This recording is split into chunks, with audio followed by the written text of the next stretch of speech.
Hey the boys and girls, Lucky here and welcome back to another episode of Noob to Pro, the series that should help you get better at Counter-Strike Global Offensive. Today we're talking about the pistol round, since this was a highly requested topic.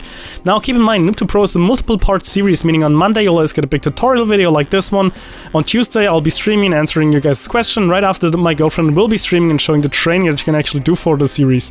Now keep in mind, Noob to Pro, the main series, is almost over, just the basics. So after that I'll be continuing with more general, specific and advanced singular tips videos for Noob to Pro. But I'd say let's get right into it.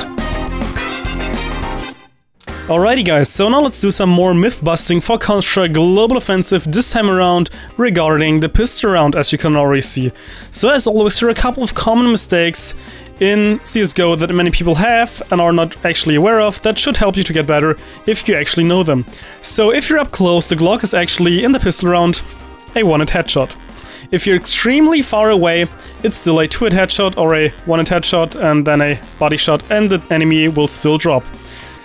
Also, the Glock is fairly accurate, even at long ranges, similar to the counterpart of the P2K, as well as the USPS, so let's just drop that out of the way.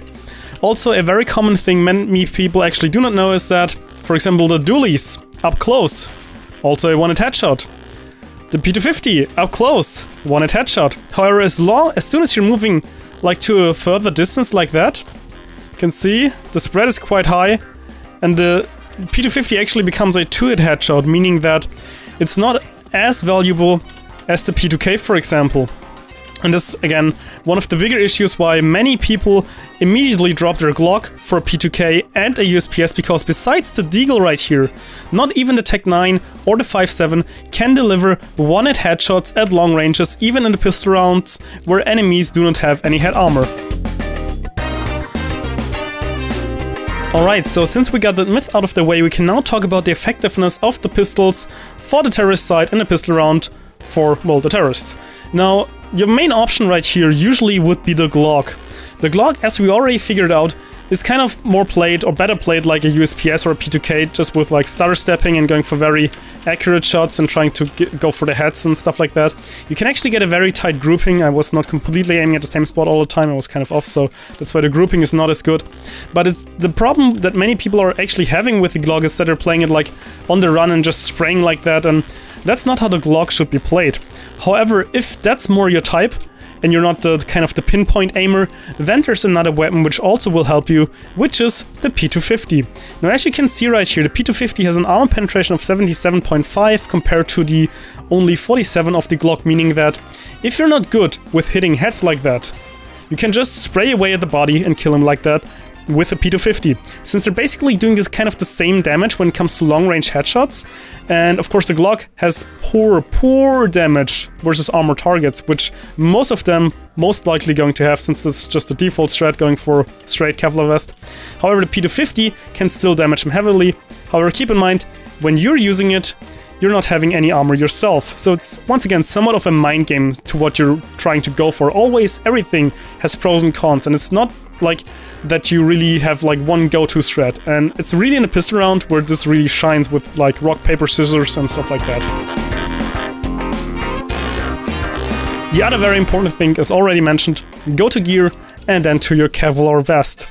So, of course, the Kevlar vest has the very big plus of not getting aim punch. So again, aim punch, usually you're fine right here, getting a nice shot. However, if you're being shot at and you're not wearing any armor, what will happen is you're just going up, like sporadically, immediately, and then you're jumping back to the point you're actually, like, were supposed to aim.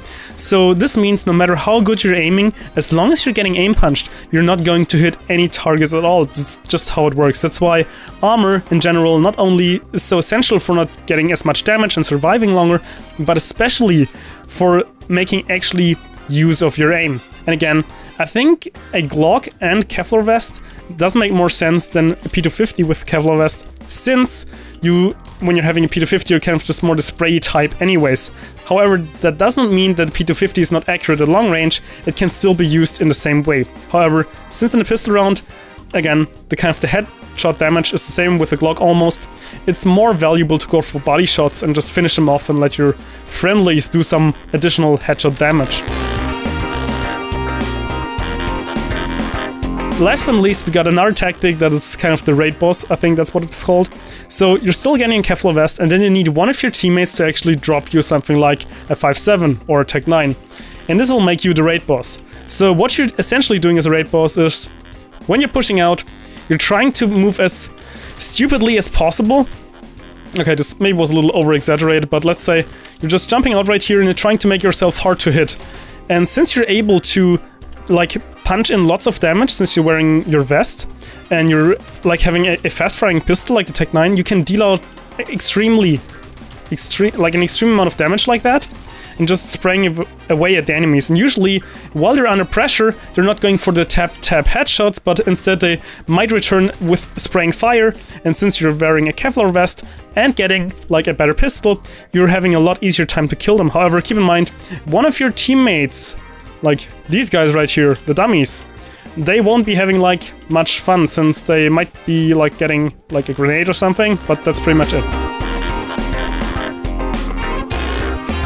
Alrighty, now we're on the CT side, and the CT side is kind of the same thing again. You have your pistols that are working, however this time around, even though the P250 still does make sense, the armor penetration of the USPS and the P2K, especially right here, is not as bad as the Glock, for example, meaning that they're still kind of the most viable pistols. So in general, using anything else than the USPS or the P2K as a CT in a pistol round is kind of, well, questionable at times, since they're so strong, they one-hit headshots at extremely long ranges, they still got, well, fairly decent arm penetration. Well, the P2K is a little bit better than the USPS right here, but still, overall, they have a better, well, bundle, you could say. Of course, their magazine doesn't hold as much as the Glock, but then again, it's more value per shot, so you might say. And again, keep in mind, I'll just have to kill my friendly right here to show you that when you're choosing between the USPS and the P2K, it basically comes down to M4A4 or M4A1. Do you want to be able to have like many bullets and just kind of spray away and just lay down suppressing fire? Or do you want to be more sneaky beaky like and go for the taps and taps? Which again doesn't mean that you cannot tap with the P2K, they're almost identical when it comes to accuracy and spread and stuff like that. So they're just as valuable, both of them. So it really is more like personal preference, same for the M4s. When it comes to the CT side, as I already tried to say, it's a little bit different since we don't have like a big pistol choice. We usually straight go for a Kevlar vest, which does make sense. However, on the CT side, as you can already see, if we move over right here, well, we already forgot the Defuse Kit. So one of you guys right here has to, or should have, a Defuse Kit in order to make the situation a lot better in case the Ts were able to plant. Similar to our raid boss situation, right here where one of the players was pretty much useless.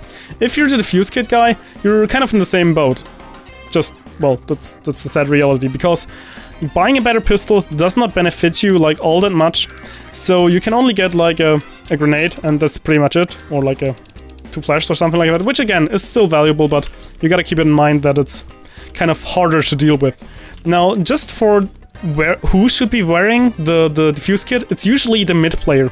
So let's say you got one guy at B, and you got like one guy right here holding mid, and you got 2 right here at A or at long, and like the other 3 are just spread across the A side, or you got like 2, 1, 2, which is also a default strat.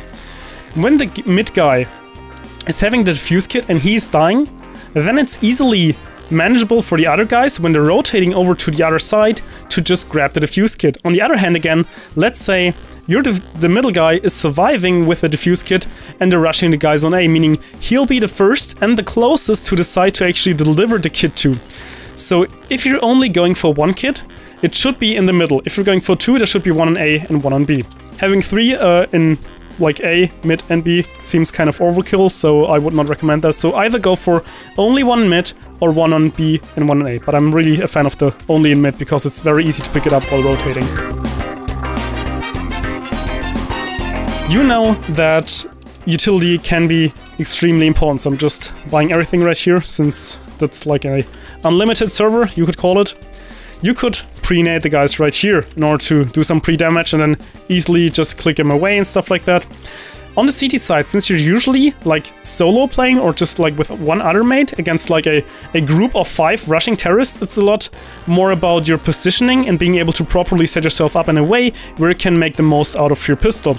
Of course, as a CT, this usually means stay away, like, and keep it at long range, since you got the one attach shot advantage and just the accuracy to tap them away and kill them.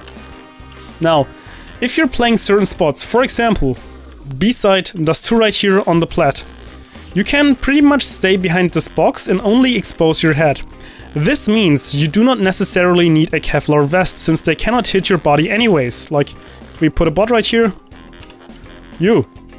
and we're in here.